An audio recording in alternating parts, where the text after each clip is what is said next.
Greetings, everyone, and welcome to ACEDS Data Unmasked, streaming live on LinkedIn, Facebook, and YouTube. My name is Mike Quartararo. I am the president of ACEDS. Today, we are going to be joined momentarily by John Wilson, who is the Chief Information Security Officer, and Rene Novoa, Vice President of Forensics at HaystackID. Both John and Rene have been in the legal, forensics, e-discovery, cybersecurity, managing people and processes and technologies, and for a combined, I did the math, 50 plus years or so. We'll get into their backgrounds a little bit in a moment. But first, I should say that Haystack is a professional services organization providing e-discovery, information governance, and cybersecurity services to the legal community. You can visit HaystackID.com to learn more about their offerings. Haystack is also an incredible and valued partner of ACEDS, and we like to showcase what's going on with our partners for the benefit of our members and the e-discovery community in general. So every month we talk with experts like John and Rene to discuss some of what's going on in the industry, the happenings, if you will. All right, let's get into it. John and Rene, thanks for making time to join us today, and welcome to the broadcast. Oh, thank you, Michael. Really enjoyed being here, and as always, great to have a conversation with you. So, and John, welcome back. Your second time on the broadcast. I'm starting to keep track now. So, but for those who don't know, tell us a little bit about your journey. How did you wind up in this space we call e-discovery?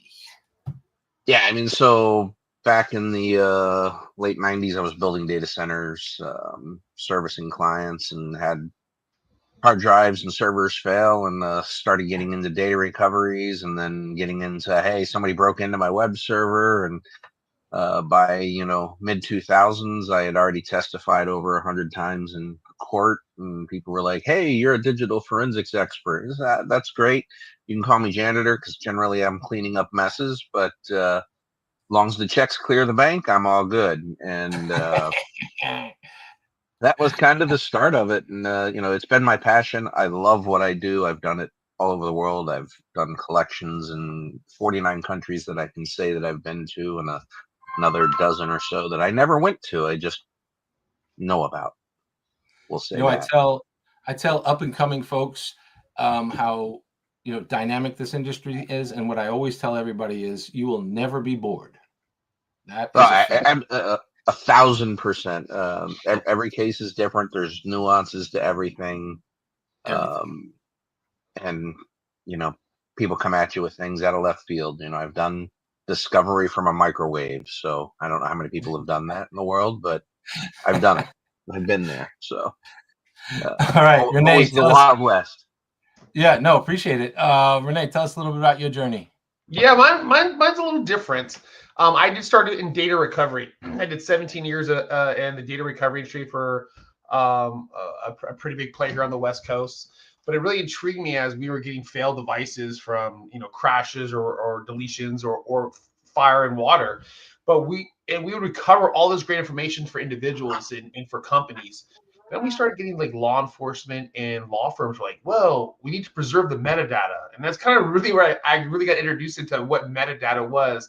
I've been doing data recovery for 5 or 6 years at this point. And we had a law firm say, hey, I need to preserve the metadata. And I had no idea what that meant.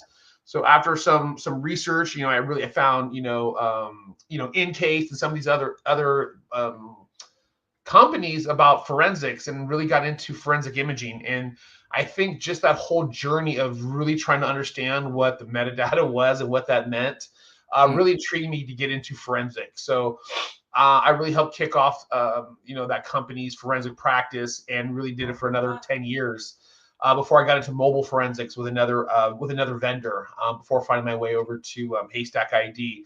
But it was that curiosity of, what are we preserving? And just that initial question, what is metadata, really kind of drove the journey into my forensic, and e-discovery journey. I'll never forget the first time I heard the word metadata mentioned on a major news broadcast, and it was during the Obama administration. I think it was like something to do with the Patriot Act or something. And the first time I ever heard a president utter the word metadata, and I turned my head and I said, "What?" It was fascinating to me because I've been working with data for 10 years before that, and I never heard anybody on the news say the word metadata. Now it's like a common term. Fascinating. Yeah. So listen, you guys, it's become apparent that you guys have a new offering in email investigation. So I want to spend a minute talking about that. You both gave a presentation on some of the challenges of email investigation. What are a few of the most pressing obstacles that investigations like this face? John, let's start with you. Yeah, I mean, size is just, data continues to sprawl, get larger. Nothing's getting smaller. It used to be emails. You couldn't send an email that was over 2 or 3 megabytes, or the mail servers couldn't send it, and mailboxes couldn't exceed X gigs. Of course, that number's changed almost constantly, but nowadays it's easy to send an email that's 25 megabytes. In some instances up to 50 megabytes. You can have emails getting much larger. So then you bring into all of that fold the modern attachments or linking, whatever you want to call it.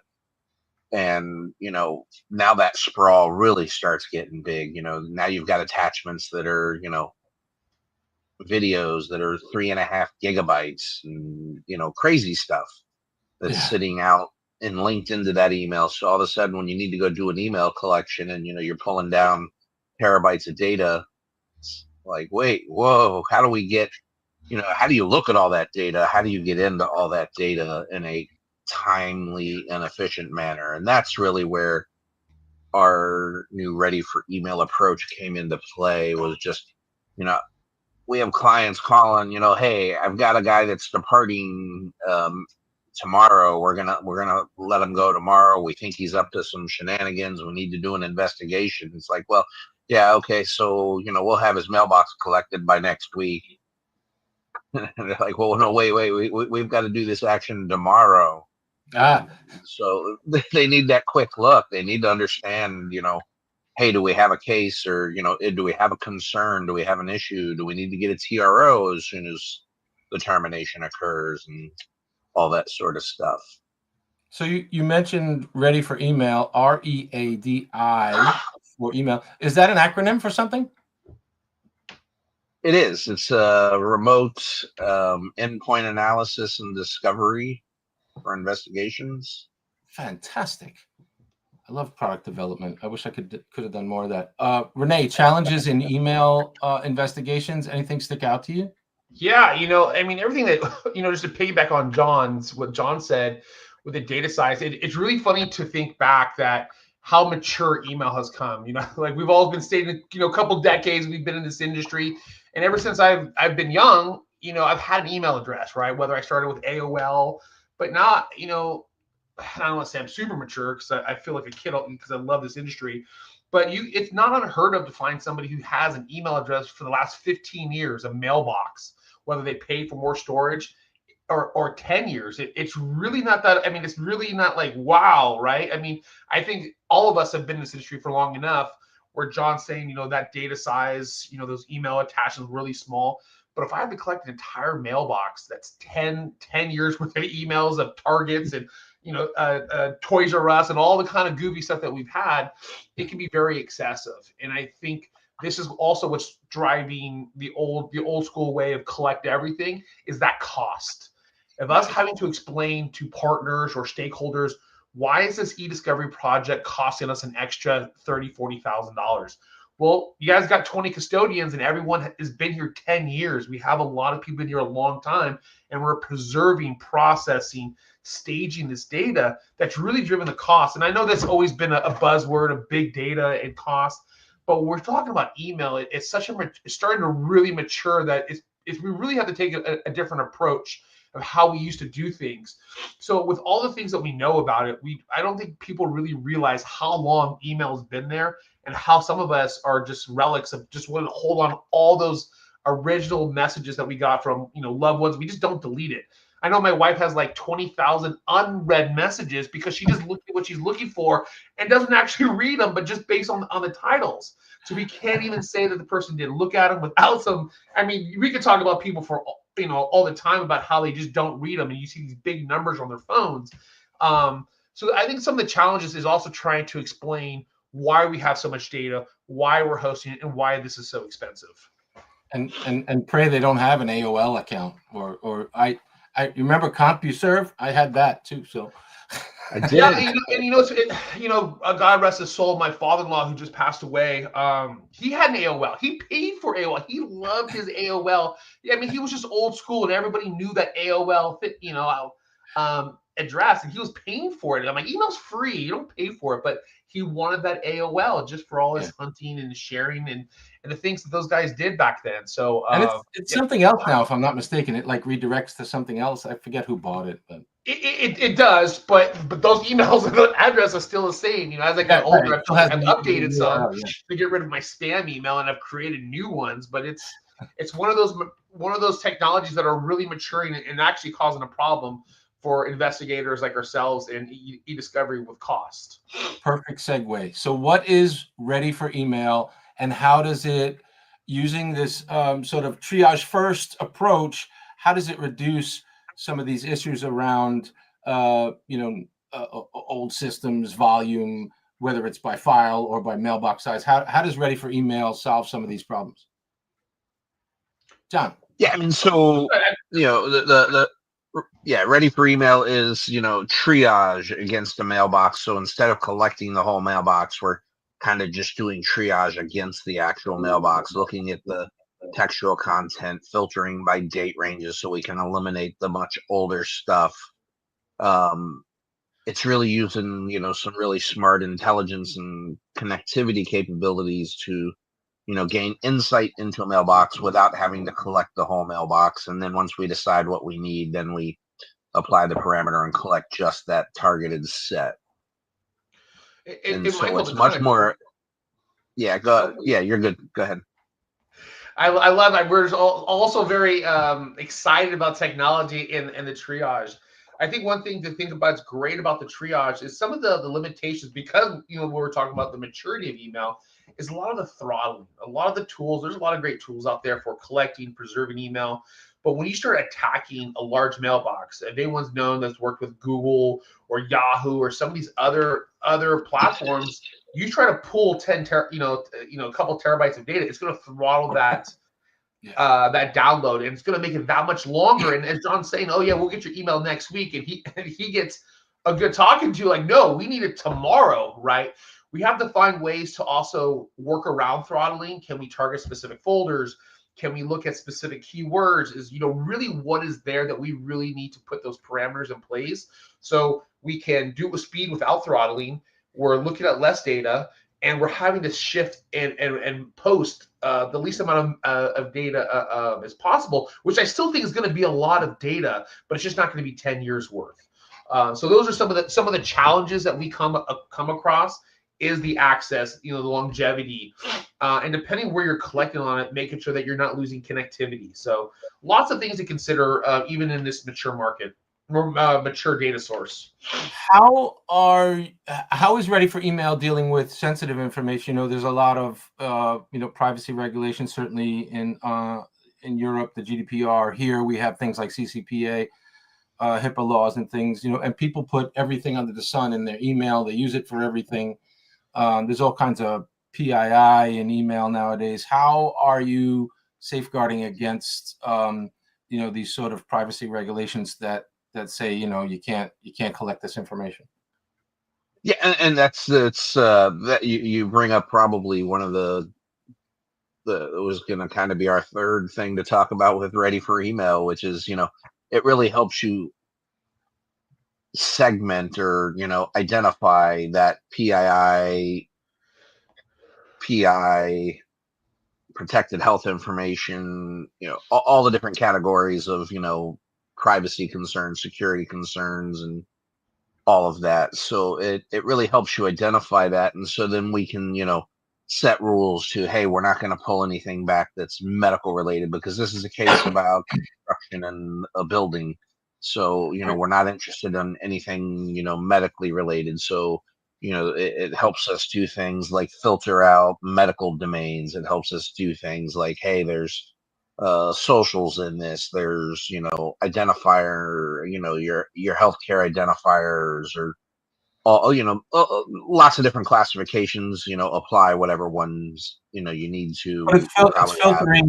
It's filtering pre-collection so that stuff never makes it into the pipeline to begin with. That's correct. It's doing the filtering on the live mailbox. So we're identifying, filtering out, and then just collecting the targets we need.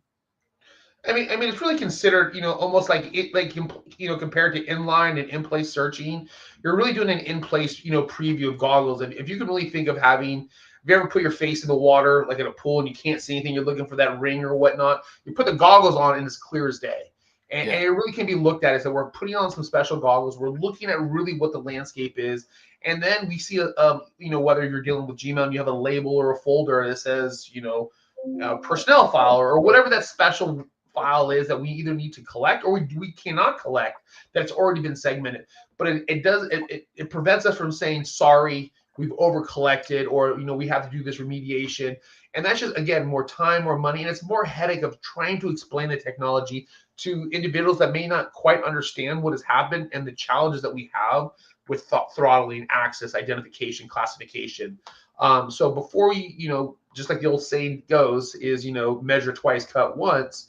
I really think we just need to put our special goggles on, look into the pool, find the rings, have a plan of how far we're going to dive deep into the pool from the deep end farthest, and work our way up to the low-hanging fruit. So I think there's a lot of methodology process to understanding what is in that set of data, especially if we're start talking about 10 years, 15 years of email collections. Sure. All right, let's shift gears for a minute. You guys have been won some significant awards, had accolades heaped on you. At Legal Tech, HaystackID's Advanced Forensics Services won Best Emerging Technology. John, you won CISO of the Year at Intelligent Assurance 2025 Cyber Insurance Awards. What are these? And I know there's others too. I think Mike Sarlo was recognized for something, but what do these mean to you? How do they reflect on the evolution of Haystack's approach to digital forensics, investigations, and e-discovery? Yeah, I mean, so, for me, it's really all about the recognition for our team, the hard work our team does. We have the best team in the industry, and this is proof of it. All of the work to not only develop the tools like our Metal and Ready suites, but just having the tool doesn't make you successful. You got to have the people that can go out and successfully implement it, and walk in on site and expect to be collecting a phone, and all of a sudden they're like, hey, we need this computer and this network and this other data and this and that, and having people that can handle that and address it. So for me personally, as the leader of the team, it's the recognition for my whole team to see that the efforts that we're doing are being recognized, and the perfection that we strive for is being recognized. And then especially the CISO of the Year, we've made a lot of strides in our cyber capabilities in the last few years, and to get that whole cyber team, both from our internal perspective and all of the hard work our teams put in to get all the certifications so that the people can trust in the work that we do, to get the certifications and the audits and pass through all of those various things, but also for the client experience of, hey, they've had an event, they're having the worst day of their life, and how do we go in and help make that better? Renee, how do you feel about these? Oh, it's funny that that it came where you talked about Mike Sarlo, but the education that I think Haystack has done a great job. I think the tides are turning. I think John was talking about triage when nobody was even talking about that. Everybody was talking about crypto and talking about Bitcoin, these other challenges, these great buzzwords, big data. And he kept saying triage. I'm like, I don't even know what you're talking about. Let's collect it all. Let's make some money. And it's like, we're going to develop this. And really under that leadership, I think, those awards really go into the hard work that we all bought in as a team and as a company, and really put our foot forward. And we started seeing tools as we started going to vendors like, this is what we want to do. And they saw the vision, and I think he's done a great job along with the rest of the team. Mike Starlow was a great addition for the cyber side to get the word out as to the direction that we are forward thinking and we are trying to look at the future. I was just speaking at the Masters conference, last week or 2 weeks ago in Chicago, and everyone is starting that process of triage. Well, we just don't know how to attack it. We have to do a lot of explaining. We're trying to get everyone on board. So I see that the tides are turning into things that we were, screaming from the rooftop, like, hey, this is what we want to do. This is how, and working with our team. And when our team finally bought in, it's like, this is so much less work. We're not having to redo work and not getting yelled at because we over collected. I think it's just a tribute to the hard work and the leadership that we have here at HaystackID. So I'm very proud to be part of that journey and really seeing the accolades that CISO Award, the cyber, the stuff that Mike Starlow won, and just the recognition that we saw at Legal Week was phenomenal. So you mentioned Chicago. I understand there's an event coming up in July. What can you tell us about that? Yeah, so that's Control Alt Defend. We're going to start doing this micro conference, so it's regional. We want to bring the intelligence and actionable, thought to the local communities, in our space. And Chicago's our first one, and it's really meant to serve that local community and that regional area, and really deliver true actionable insight and intelligence. So, how do you as a small business, because they don't necessarily get the benefit of, like the work that we as Haystack do a lot. We do have some smaller business clients, but a lot of our clients are larger corporations and things of that nature. They have deeper pockets. They have deeper departments that have, experience and ability and learning. But these smaller companies are just out there and just not getting exposed to understand where the real risks are, where real activity is occurring. And so bringing that information out into our local communities and delivering that is really exciting for me, because I always want to give back to the community, and this is a big way we're going to do it, and we're really excited about it. It's going to be kind of a TED Talk approach, with a couple of key, opening and closing kind of keynotes, but really just talking actionable intel. Hey, this is what we're seeing happen every day. This is what's going on out in the marketplace. This is how you defend against it. This is how you respond to it. This is how you address it. Yeah, I think, Michael, I think the real thing is education, like I was saying before, and really get people excited about real world stories and not just slide decks of, hey, my product will do it. Call me for more information for a demo. It's really not a demo conference. It's really about educating, like, hey, this is what happened. This is how you unpacked it. And those TED Talks are really to really hone in so that you really can walk away with, like, that's like my environment. I'm exposed here. I should reach out to all these other people or the people that were within my group, right?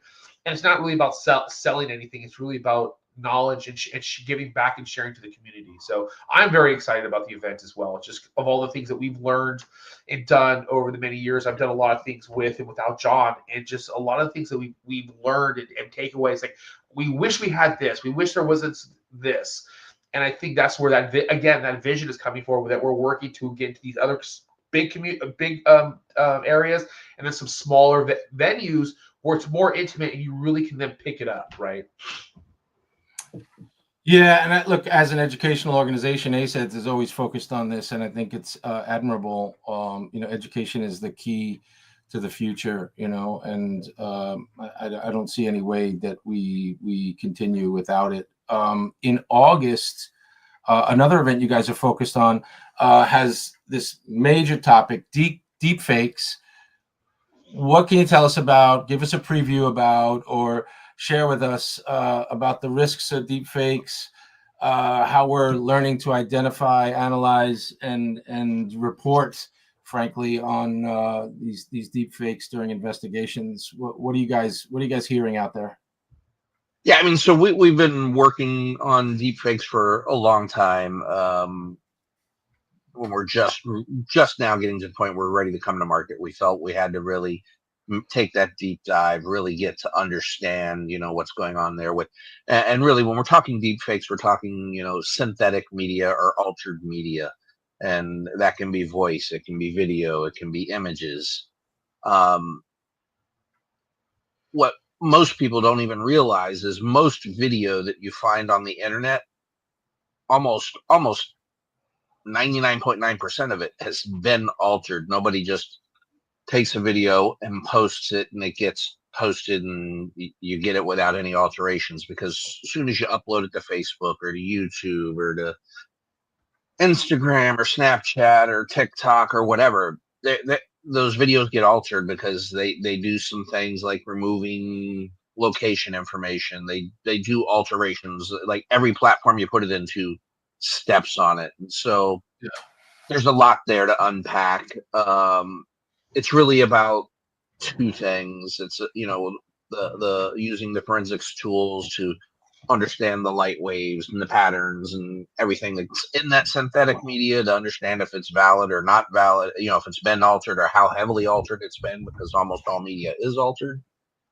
And then it's educating the consumers and the people in our industry to understand how do I start identifying the alterations, looking for lighting changes in a video, looking for the unnatural movement, like the arm swings, does something weird. Extra fingers. Extra fingers, the hair's doing something weird, sounds that don't quite match. Like one of the videos we were recently working on, like they were in, this metropolis downtown area, and then you're hearing crickets and birds, and it's like it's incongruous. It doesn't make sense for that particular video. And so that was hey, maybe this has been significantly altered. Maybe it was put through a deep fake or a Gen AI system to alter the video, and lo and behold it was. But those sounds, the natural environment of a video, and as you really start paying attention to it, you learn, and you start being able to identify it much quicker. And it's easy to say, hey, oh yeah, the lip sync's out of the lips are out of sync. That's an easy one. But it's listening to that ambient background sound, or listening to various things going on in an audio or a video.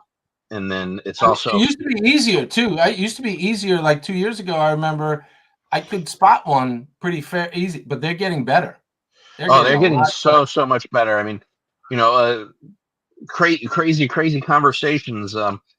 You can take a video and you can do analysis on it, and I can read like the heartbeat on that video, the heartbeat of the individual that's in the video, because the blood changes in the face and things like that.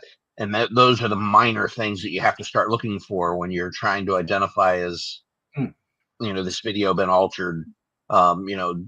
It is everything that, like sometimes it's the head's got a shadow going this way in the background, but then you see the arms swinging in the shadows in a different direction.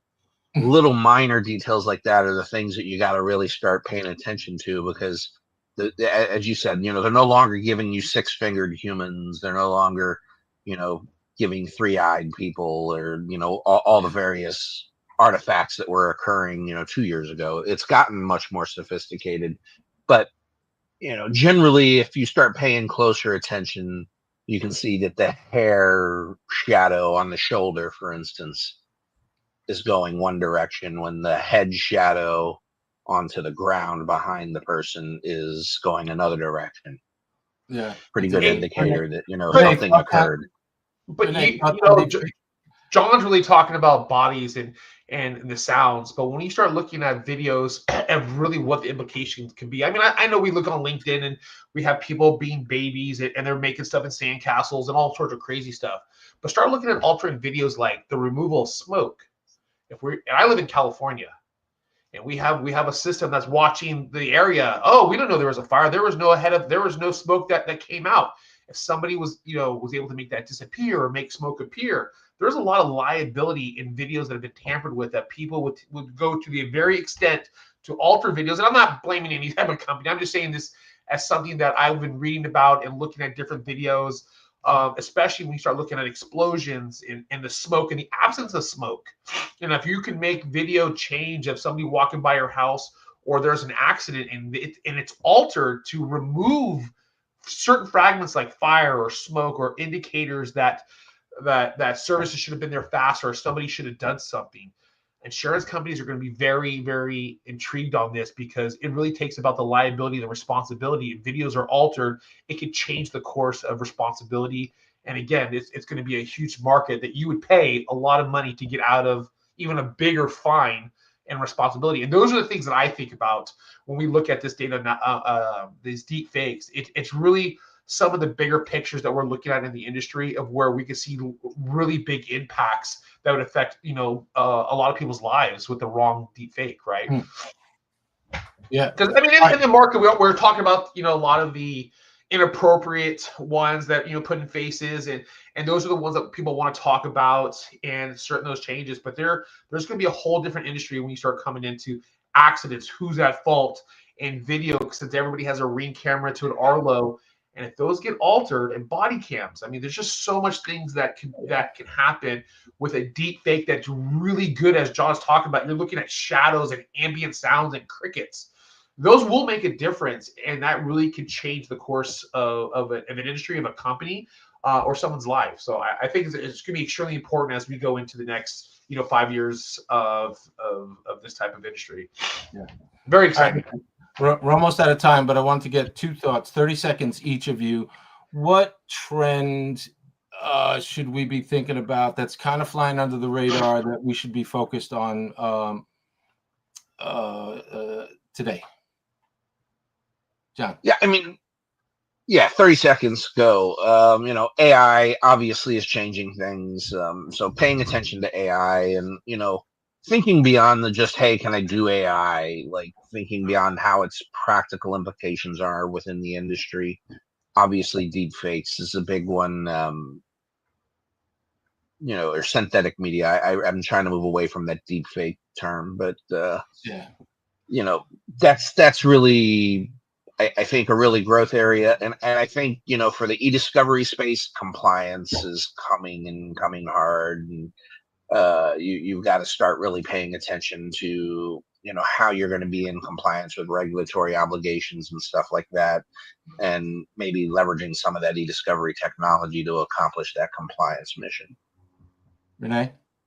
Accessibility. I think that's going to be the biggest trend, is getting accessibility to the originals for the authentic videos, access for mobile devices, for just all data sources. I think accessibility with all the compliance and security and regulations, I think accessibility is going to be one of the biggest trends and challenges as we move forward in all aspects of forensics and e-discovery. Awesome. Listen, this has been great. We're out of time. I appreciate you both taking some time to join us today, help educate our listeners.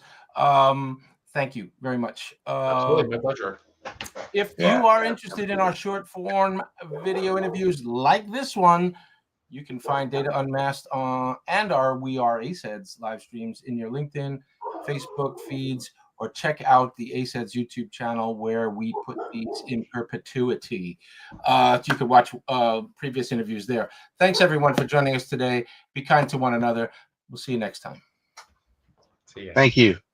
Thank you.